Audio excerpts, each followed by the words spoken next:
What's up, everybody? Louie back here again. Gonna break down UFC Vegas 44. Had a bit of a break, a week off. UFC Vegas 43, quick recap. I did bad. It is what it is. I've been sucking lately. I admit it, but I'm really trying. And you get rough patches sometimes. Just didn't go my way. A lot of close fights. Miesha Tate, good competitive fight. I thought she could pull it out. I didn't get it, but, can't feel too bad about that. And then Michael Chiesa, he was the underdog. Had to take that one, but, very close fight. Came through at the end there, was piecing them up. But who knows what would happen if there was even one more round in that fight. But it is what it is. And then, Joanne Calderwood just got ran through, unfortunately. Great fighter, veteran of the sport. Big underdog, had to take it. Didn't work out. And then, I picked against Lupe Godinez, and, her last loss, she was up a weight class, so they didn't really take that into account, but she looked really good at strawweight, her natural weight class, and she got it done. Now, this week, we're going to go looking ahead, and we got a huge card as far as fight nights go, one of the biggest.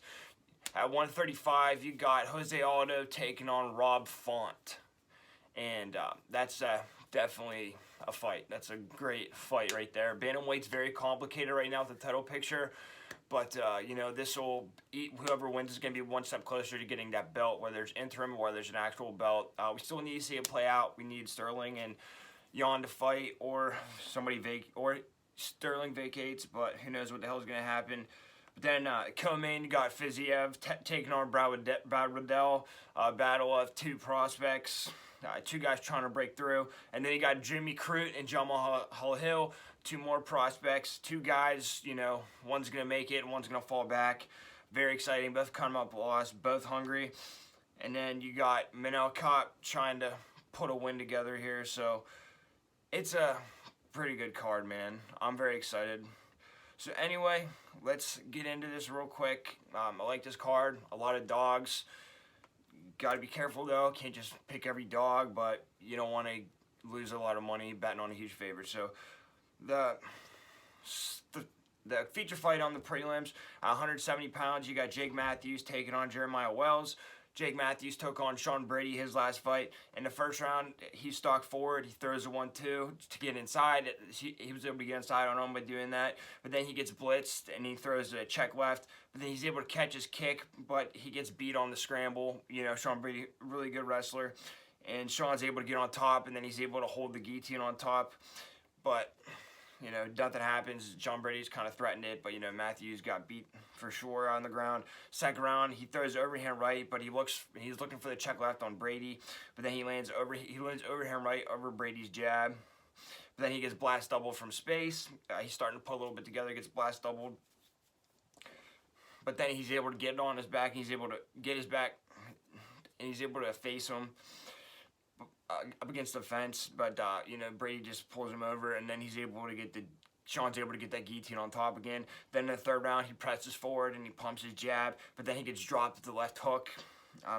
Brady's really good at countering when he's throwing, but then he sprawls on a fake, and then he gets in a front headlock position, and then he just goes to his back, just kind of bails out. Bad ring IQ in my opinion for that, and then he gets arm triangled by Brady out of nowhere, and that's what that is. But Sean Brady's a good fighter, so.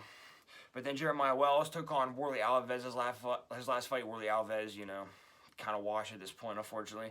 But in the first round, he just swings wide hooks at Worley, and then he falls back. Then he lets him up off the ground, doesn't really do too much ground and pound, and then he rips a one to the body really hard. And then when they're on the fence, but then he gets put in a jumping guillotine toward the end, but nothing comes of it. Worley kind of desperate there.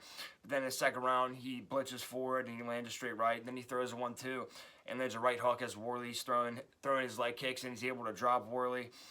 And then on the way up, he hits him, he punches him again on his way up, and he's able to get the knockout. Jeremiah Wells hits really hard. That's about it. Swings wild, swings for the fences. I don't know how he's going to go all three rounds, to be honest. Jeremiah Wells plus 155, Jake Matthews minus 180. But, fuck it, dude. I'm going to take the underdog pick. I don't want to be first fight of the night. I don't want to be on the wrong end of this. And Jeremiah Wells can definitely knock people out. We've been seeing people knock people out. And, Jake Matthews, just a little hesitant. And, Sean Brady can drop you. I think Jeremiah Wells can drop you. My pick here is Jeremiah Wells, plus 180. All right, moving on to the co-main event, the prelims at 125 flyweight. We got Manila Cup taking on Zalgaz Zumagulov. Good chance for Manila to get back on track here. You know, a couple tough fights, close losses, but here he can really make a statement. Cobb took on Odie Osborne his last fight. In first round, he's bouncing on the outside, and he's able to pull Ode into his 1-2, but then his kick gets caught and he eats a couple shots though, but then he eats a counter straight left, but then he's able to just pull him into a flying knee and just kind of bounces on the outside. Doesn't really do too much, not too much activity output, which is what got him in trouble his last couple fights, but explodes, gets it out of nowhere, and, you know, definitely more active than his previous fight.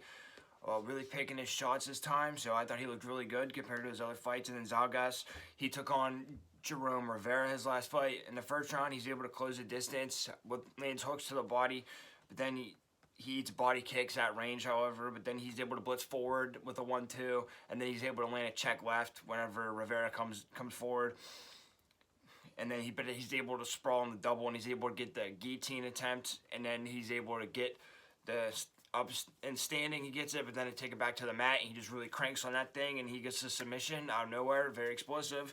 Again, inactivity in a fight got him in trouble his previous fights, so kind of similar in that regard. Zalgaz plus 220, Manel minus 275. This sucks. This odds suck, and call me stupid or whatever, but you know, I got my underdogs picked for this card, and I believe the universe, there's only so many underdogs that can win on a card, and it's going to be a very close fight. But I see Manal doing it. I see Manal edging it out. His last fight before it, Osborne, he should have won. So, you know, you can make that argument. Minus 275 is definitely not the ideal price I want here, especially at flyweight. But you know what? We got to take it. I just got a feeling on this one.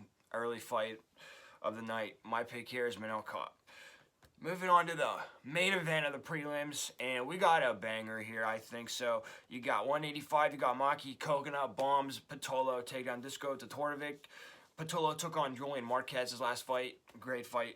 In the first round, he opens up right away with the head kick, and then a left-right hooks, just walking him down, but then he's able to get the inside clinch, and then he gets a double on the fence, and then he was able to work in half guard once he gets a takedown, and then he stays around the back even when Marquez is on his feet, doesn't let him go, no free points. I like that. Second round, but he backs up and he looks for the check hooks, and then he throws a 1-2, and he's able to get inside that way, but then he gets on his back whenever Julian slips, and then he's able to get around his back, and then standing, he's able to use a back trip to get him back down to the mat. But then he shoots a lazy double, and then he gets put in a guillotine, and then he gives up his back because he didn't want to get choked out, which is kind of smart, but still a bad position. But then he's able to shake him off and then get on top again to land some ground and pound. And then he gets in the full mount, and he threatens the arm triangle. Doesn't really go for it full way, but, you know, threatens it, and he uses it to keep position, which is good. And then in his third round, he gets pressed, and he's looking for counter hooks, but then he eats a 1-2 against the fence. But then he eats some knees and elbows on the fence, but then he's able to get that high single leg. And then he's looking for the rear naked choke around his back, but he only gets one hook in, and then he falls over to the side, and then Marquez is able to take advantage and reverse. And then they get back in the clinch position, and then they kind of go back and forth, and then he eats some bombs on the fence, and Marquez just starts swinging for the fences, and then he eats a knee to the head, and then he takes a desperation shot so he doesn't get hit again, and then he just gets submitted, starts at a guillotine, transitions to a darce, and it really sucks because he was winning the whole fight. He was looking really good. Second round, a little close. I thought he won, so he makes bad decisions, and I think he panics, so, you know. Let's go to Totorovic, took on Gregory Robocop / Obama Rodriguez the last fight. In the first round, he jabs and he gets the clinch against the fence, but then he gets hip tossed, a little too much pressure there, but then he gets back to his feet, he eats a 1-2, and then he ducks the hook and he's able to get the clinch. That's what he does. He'll try to come in, that's how he gets inside. He'll try to get the clinch whenever somebody throws too long, throws too wide, too high. And then he gets caught, but he gets caught with the hook at close range. And then he stands at range and he bites on some feints. And then he eats a right hand, but then he ducks the right hook, and then he gets the clinch again. And he has problem when people were in close on him. He had problems, but you know, if he just would establish a jab, I think he would have more success throughout this fight. In the second round, he walks forward and he eats a 1-2 and then a body shot, but then he leans his head back, and that's his big thing. Goes like this to block punches instead of either ducking or covering his face, so he can get hit, you know, pretty easily, but he doesn't all the time for some reason. But dangerous in my opinion. And then he gets doubled at space out of nowhere, kind of exchanging, and then Rodriguez just shoots and gets him down pretty easily. And then he gets his back taken, but he gets up, he quad pods, and he's able to get to his feet. But then he gets mat return, but then he's able to get out. But then he gets the double up against the fence, but it gets stuffed. Then he eats a counter left hook as it's loading up on his left hand to throw. And then in the third round, he lands a jumping knee and then a 1-2. It gets the clinch against the fence again, but then he eats a 1-2 off of his jab, and then he eats body shots. Gregory was really ripping the body this fight, but then he lands a jab at range, but he rushes in and gets countered, and then his right hook, and then he slips the right hook. Sorry, he throws right hook, and then he slips, and then he's able to counter in the pocket, and then he lands a jab, and then just kind of circles around. So toward the end of the fight, he started slipping jabs, and he looked really good. Just let's go to Tordovic, minus 155, Mike Capitolo, plus 135. But he looked better toward the end of the fight. But, you know, just keep kind of leaving his head out there. You know, I guess he has a decent chin. But, you know, I just think Maki's not going to keep distance with him. I think he's going to get in there and make it dirty and beat him up like he did Marquez and just not get submitted with the last 2 or 3 minutes of the fight. And I know, you know, he kind of chokes. That's my thing on him, unfortunately. But, you know, he's an underdog, and he does go leave his head out there. And, you know, Maki's a good wrestler, so if Tudzko do that with him, I think Maki can get him to the ground. My pick here is Maki Pitolo, cooking up bombs, baby. Okay, and then, sorry about the battle order. I guess they just changed it, but from when I did my stuff, this next fight was the first fight on the main card. I guess they switched the Moreno fight, but we're just going to go with this. Sorry, it is what it is. 170, Brian Barberina taking on Darian Weeks. Barberina took on Jason Witt his last fight. And then the first round, he stayed on the outside, but then he lands a right over top of Jason's jab. But then he gets taken down with a single from space. But then he gets to his butt, and then he's able to stand up. And then he's able to land a right hook off the break, which is always good to see, kind of being sneaky there. But then he stalks and lands a right hook. But then he eats a jab. But he gets doubled as he's stalking and throwing his combo. He just kind of leaves himself open, standing completely up, and just gets doubled. And then in the second round, he gets inside with right hooks until he's able to close the distance. And then he lands a 1-2, and then he backs out. But then he gets rocked with a left hook, and then he feints a straight right whenever Witt closes the distance. But then he swings a right hook, and he gets double-legged. But then he gets dropped with the right hook counter off of his head kick. But he's able to escape the guillotine attempt, but then he lands a counter right hook of his own when he gets back to his feet. But then he eats a head kick against the fence toward the end of the round. Then in the third round, he's at range, and he lands a counter 1-2. And then he throws a hook, and then he's able to stuff the shot of Witt. And then he's able to walk him down with hooks. And then gets a standing guillotine, but then he gets mat return because Witt is able to duck under and get around mat return and slam him down. Then he lands shots in the front headlock position, and he's able to drop him. But then, you know, toward the end of the fight, it's just guns blazing, free for all, and it's crazy. Drops him, but then Witt gets up and takes him down for the end of the fight. But Barberina, not the smartest fighter, definitely has a ton of heart, really went for it. Third round, you know, could have been a 10-8 potentially. It wasn't, but you know, he really tried for it, so that's what you want to see. And then Darian Weeks, he took on Craig Farley his last fight. And the first round, he eats teep, but then he counters with the 1-2. But then he catches a teep, and then he gets on top. But then he lets Farley up because he's a power puncher. But then he presses forward with leg kicks, and then he lands a hook, and then he hurts him with the flurry of hooks. Just kind of goes nuts on him, like I said. But then he presses to the fence and lands the 1-2, and then a left hook to the body, and then he throws another teep, and then he lands 1-2, and he's able to drop him, but doesn't really rush him, which I was surprised to see that. And you know, it's a good IQ. It's not necessarily good to just rush a guy. But then he lands a barrage of punches on the fence, but then he gets pressed to the fence after. But then Craig's able to get around his back when they're in close, but then he slides off. And then he just lets him up, and he presses forward, and then he lands another barrage of hooks to end the first round. Then in the second round, he's able to drop him with a knee to the head, just kind of out of nowhere, just comes out and says, fuck this, I'm done. Knee to the head against the fence, and then Craig shoots on a single, and then he just hitting him with hammer fist the entire time. The entire time, decent defense if you ask me. And then he's able to get his leg free and, you know, just ground and pound TKO him, and that was that. He had enough.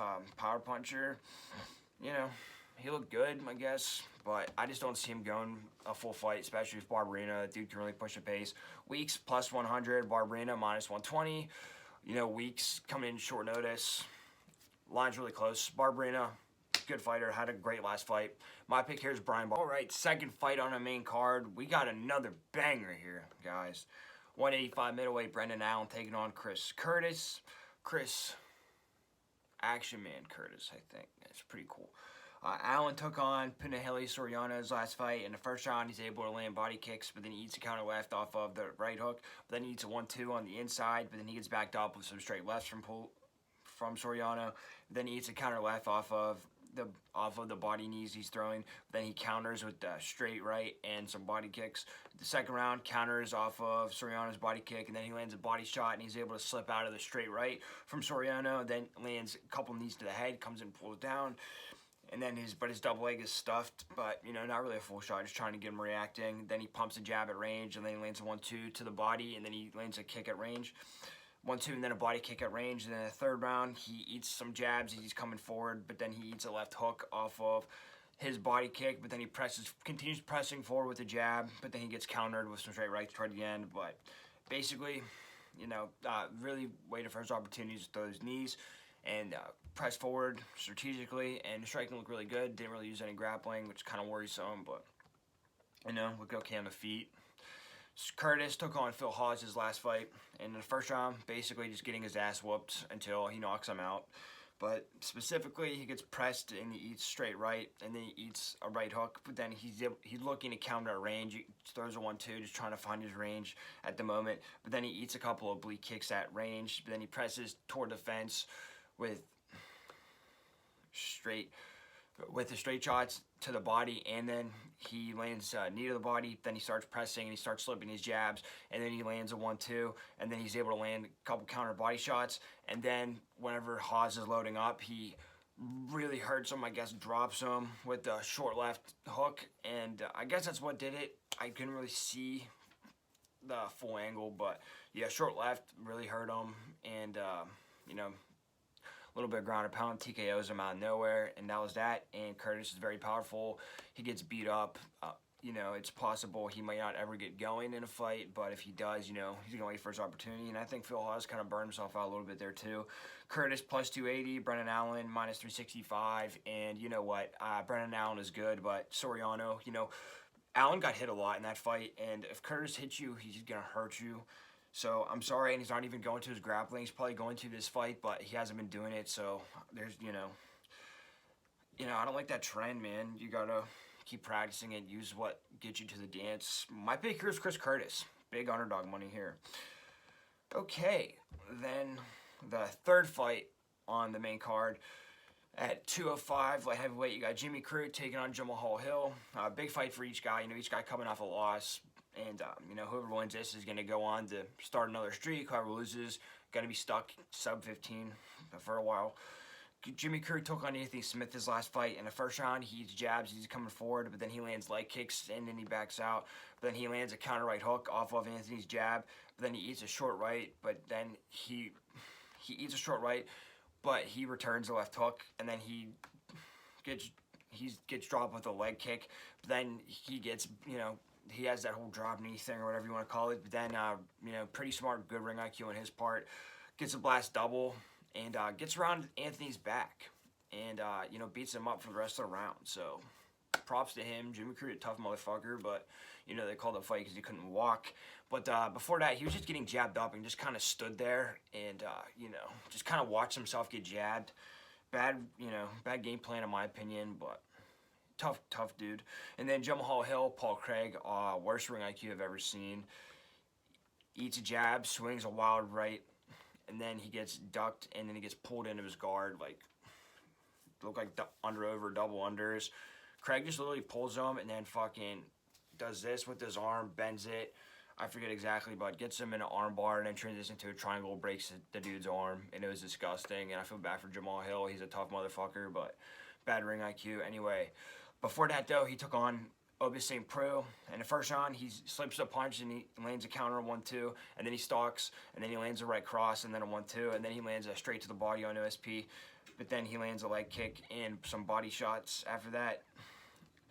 And then he's able to counter OSP's leg kicks with the left hook, but then he misses, but he's able to walk him down at least. Just kind of keep trying to gradually take space from OSP. And then a second round, he eats some jabs, he's coming forward, but then he lands right and left hooks. And then that's how he gets on the inside of OSP. And then he lands a left hook at range, but he eats a leg kick from OSP. And, OSP is touching him up a little bit, the leg kicks. And, Jimmy Crute, was landing some leg kicks on Anthony Smith, though. Anthony Smith didn't really check those. And then he lands a left hook at range, but then he eats another leg kick himself, but then he eats a leg kick as he's loading up to throw. And then he stays on the inside and lands right crosses, and he's able to close the distance. And then he lands a flurry against the fence, and then just gets TKO, man. Just keeps on him, and finally able to cut him off. And that's what really did it, cut him off against the cage. But Jamal Hill plus 145, Jimmy Crute minus 165. Relatively close line here. I saw Jamal Hill get kicked in the leg a lot by OSP, and Jimmy Crute was kicking Anthony Smith a good bit before Anthony Smith finally broke his, made his leg go dead. So that's one thing. And then, I think Jimmy Crute's going to be able to get done. I think, he hits really hard. I think Jamal Hill might have some trouble getting started. I don't know, man. It's a close fight, but I just like Jimmy Crute. He's powerful. Line's close. My pick here is Jimmy Crute, minus 165. Okay. And then it should have been the feature fight, but I'm not really sure anymore, to be honest. We'll just call it feature fight of the main card. At 155, you got the Carpenter, Clay Guida, taking on Leonardo Santos. Obviously, Clay Guida's a legend. He took on Marco Madsen in his last fight. Close competitive fight. In the first round, he pressed forward, and then he gets pressed and he stays on the outside, but then he pumps his leg kicks, and then he fires 1-2s from distance, just trying to keep him off of him. Then he gets clinched, then he eats some knees. Guida, great wrestler, but Madsen, beat him in the clinch in this fight.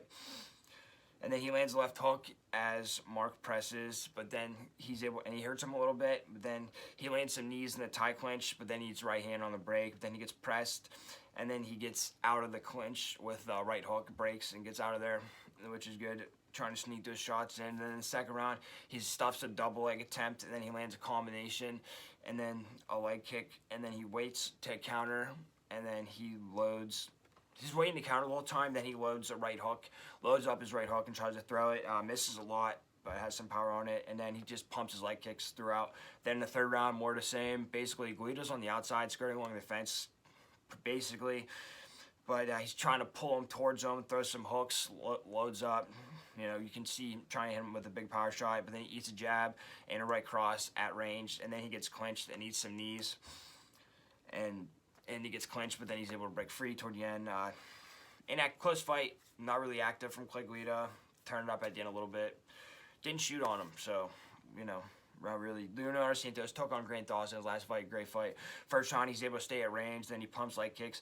Then he slides out of the punching range. Then he eats an overhand right at range. But then he gets taken down with a single on the fence. And then he gets clinched. But then he's able to reverse the takedown with the foot sweep.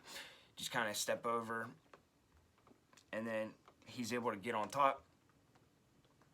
And then in the second round, he eats overhand right as he's coming forward, however, but then he lands a knee, and then he gets the clinch up against the fence, and then he presses forward with combinations, and he's able to stuff a Grant's takedown, and then he's able to kind of get around his back toward the end of the round. Not really did too much, but, a pretty close fight up until this point, but I think Dawson took round 2, and Santos took round 1, something like that. And then in the third round, he stuffs the single leg, but he gets pressed to the fence, and then Dawson gets around the back, and he's slammed down to the mat.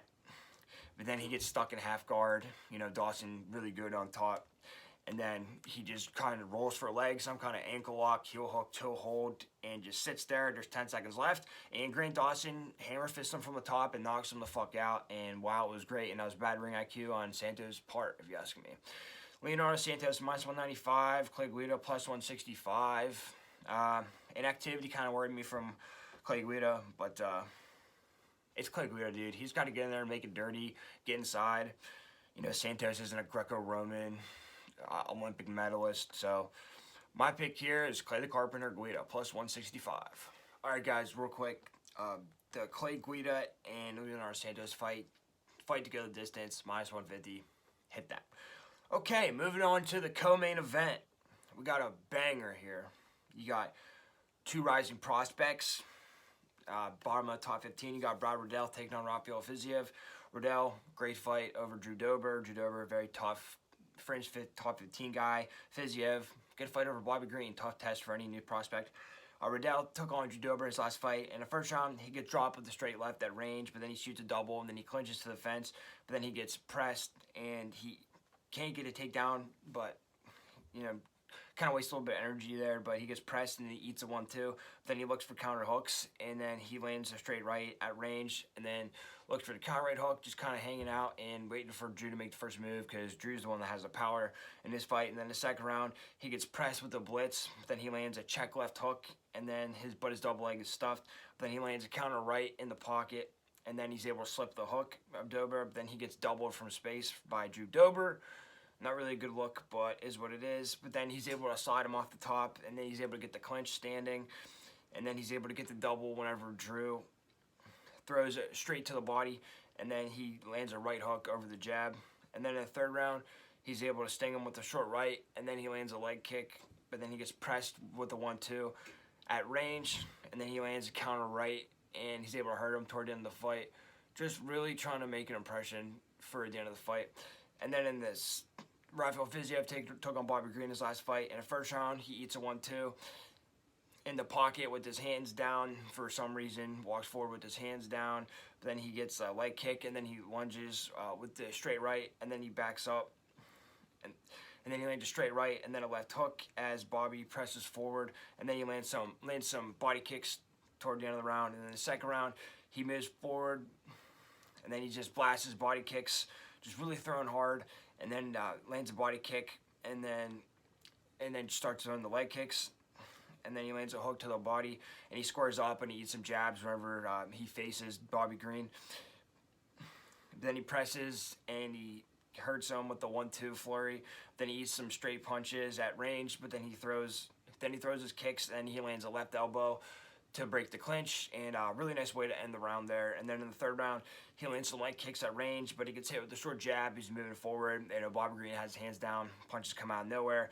But then he eats a counter jab off of his cross, but then he eats a straight right, and then a 1-2 while he's throwing a kick. But then he stalked forward, punches, but his punches are slipped, and he gets pieced up by Bobby Green. Basically, you know, Bobby's able to move out of the way and just hit him toward the end of the fight. Little flurry from Bobby Green. Fiziev, minus 125. Brad Riddell, plus 105. Tough one. I like Fiziev. I think he's going to learn a lot from the Bobby Green fight. And, you know, I don't think he's going to gas toward the third round. He'll probably be a guy that maybe his output drops off a little bit at the end of the fight. That's okay. Very close. I don't know. I just like Fiziev here. I just like his tenacity. I think he hits harder. And, you know, I think his takedown defense will be decent. If not, then he's in trouble. But it's a very close fight. I don't know, man. I just like Fiziev. It is what it is. My pick is Rafael Fiziev. All right. The main event. Goddamn banger. You got Rob Font out of the New England Cartel taking on Jose, the King of Rio, Aldo. And, you know, like I said, whoever wins this fight, they're next to fight somebody for some title in that division, okay? It's between them and then TJ Dillashaw and then Sterling and Yarn, or however that works out. Whoever wins this fight's in a good spot. Anyway, you got Rob Font. Last fight, he took on Cody Garbrandt. In the first round, he stays outside, but he eats some kicks, but then he counters with the 1-2 off the hook, and then his hook gets ducked, and he falls, and then he eats a head kick on the way up. It was really nice from Garbrandt, actually. Then he rushes and lands a front kick, but then he gets taken down, but then he pumps a jab, and then he follows him and then lands a right cross, but then he gets taken down, thrown a 1-2, but, you know, Garbrandt doesn't take people down before this fight, so he started this fight. Whatever. Garbrandt falls off after this. Second round, he gets doubled as he's throwing a 1-2, but then he uses the Kimura and just uses it to keep the momentum going and roll him through and escape, which is really nice to see. And didn't waste energy really cranking that thing. And then he lands a double jab and then a right cross, and then he presses forward with the jab, but then he ducks Cody's hooks, and then he gets the clinch, and he lands some elbows, but then he presses forward with a straight right. And then the third round, he eats a leg kick as he's pressing forward, but then he eats a 1-2 off of his kick, but then he's able to duck the overhand right of Garbrandt, and then he lands a 1-2, and then he lands a jab and then an uppercut, and then he's able to get in the clinch, and then he's able to get around the back of Garbrandt on the feet, and then he just presses him back on the feet, presses him forward, and presses him toward the cage and starts landing his jab. That's when he starts pumping his jab, when he has Cody very near the cage, and that's where he does best work. 4 and 5, you get the gist of it. More the same. Just started taking over, really establishing his jab, and that's his best weapon. And piece the Garbrandt up for the rest of that fight. And then Jose Aldo took on Pedro Munoz his last fight. In the first round, he's able to stay at range, and then he lands straight to the body, and then he lands knees as Pedro presses forward, just kind of waiting for him, see what he does. Then he eats a straight right, but then he gets clinched, but he eats a jab at range. But then he jabs, but then he lands, but Pedro's able to land a right counter over Jose's jab. But then he walks forward with hooks to the body, and then he lunges uppercut to the body. He was really attacking the body this fight, which is always good to see. That kind of what separates him in his division, in my opinion. He really goes for the body shots. Then in the second round, he lands a leg kick at range, but then he lands a lead left hook. But then he's able to slip the blitz, just kind of slip out of the punches, and then he pumps a jab to the body and then a hook, and then he lunges hooks to the body, just really throws all of his weight into it, all his power. Then in the third round, he unloads hooks, and as he backs up, Pedro's walking into him, just unloads on him, and then presses forward, lands a 4-punch combination, a 4-piece, and then he's able to drop him real quick with a leg kick, kind of off balance, but still looked good. And then he lands a combination back on the feet, and then he's able to slip the jab, and then land a check right hook, and land a 1-2-3 combination, and then another leg kick, and finished the fight strong. Did a little flurry there at the end. Looked really good. Jose Aldo plus 125, Rob Font minus 145. Close one, but 5-round fight. It's hard to say how Jose's going to hold up in 5 rounds, but for this price, I'm not really going to go all in on him. My pick here is Rob Font minus 145. Pretty good price there, I think. And I just think Font is going to, over the course of the fight, I think Jose will have success early. Font, over the course of the fight, I think he's going to take over. I think Font can get in the clinch as well. I think he can get out of him if he has to. If Jose tries to grapple with him like he did Chito Vera, I think his defense, Garbrandt took him down, but I think Font will be ready for it. And I think, just as long as he establishes distance with the jab, he'll be able to keep Jose off of him, because Jose's not the most aggressive fighter either, so it's gonna be a close fight, close competitive fight, but I think Font's gonna get it done with the range. And then a couple other picks for here. Fight go the distance minus 135. I think that's really good. I think this fight's going the distance. Neither guy knocked anybody out their last fight, and Font knocked out and won them a race. So, and then Font won by decision plus 180. And I didn't believe it either, but yeah, man, I think if Font wins, it's going to be by decision. I'm pretty sure. So, plus 180, throw some money on there. That's another good pick. Anyway, guys, thank you. I appreciate you supporting me. I'm sorry about the losing streak. Really trying to change that. It's a good opportunity. We got some dogs here, so you can make up the money you lost the last couple weeks, but it's been, it's a fun journey, and I appreciate it. And then, trying to move studio spaces, so I don't really have too much up, but I'm slowly starting some new things. Got a little new setup here, so I'm just trying to go slow, and I appreciate you guys watching me. Follow me on Twitter, Instagram, Snapchat, all that. I'll do post-fight reaction, and just follow me, see what I tweet. Comment down below, like, share. Talk to me about fighting or whatever. I don't care. Just, let's talk. Let's chop it up. Maybe you can learn something, I can learn something. It's a good deal for everybody. Anyway, guys, I appreciate it. Jose Aldo and Rob Font, don't miss it. Let's get that money.